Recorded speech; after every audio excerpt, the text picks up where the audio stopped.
The Russians may not have sent a man to the moon, but on this day 40 years ago, the Soviet Union guided the first unmanned rover to the Earth's closest neighbor.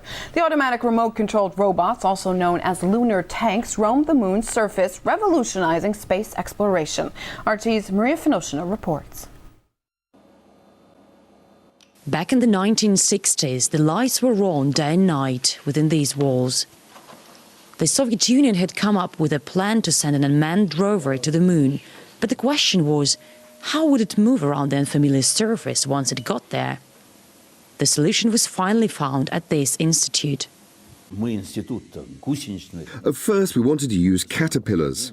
We used to make tanks, and we loved tanks. But it became clear that wheels were more reliable. Caterpillars could get stuck, and that would ruin the whole mission, and we couldn't afford to make a mistake. Lunar 1, popularly known as the Lunar Tank, was the first ever remote-controlled rover to land on another celestial body. Initially slated for a 3-month mission, it wheeled the lunar surface for 11 months. During this time, it traveled more than 10 kilometers, taking over 20,000 images, including some with its own footprints. Every lunar morning, once in 28 Earth days, when the sun's rays touched the Lunar solar panel, it would wake up, beep, a lonely sound in a silent world, and set off on a new adventure.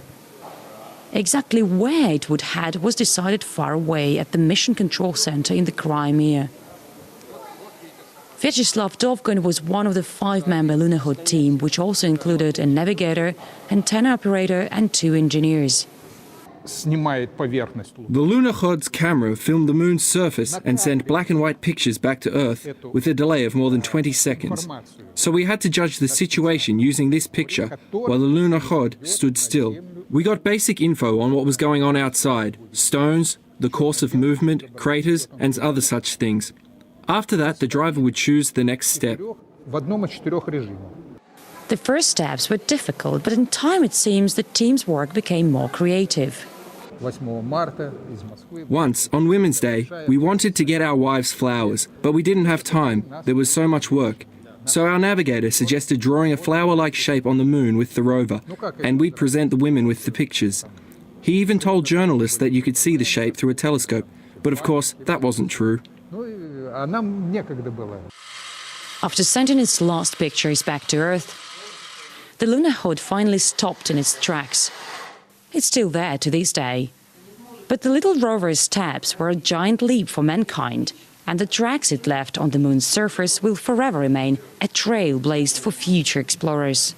We look forward to checking out the lunar subpolar areas which weren't explored during the Soviet era.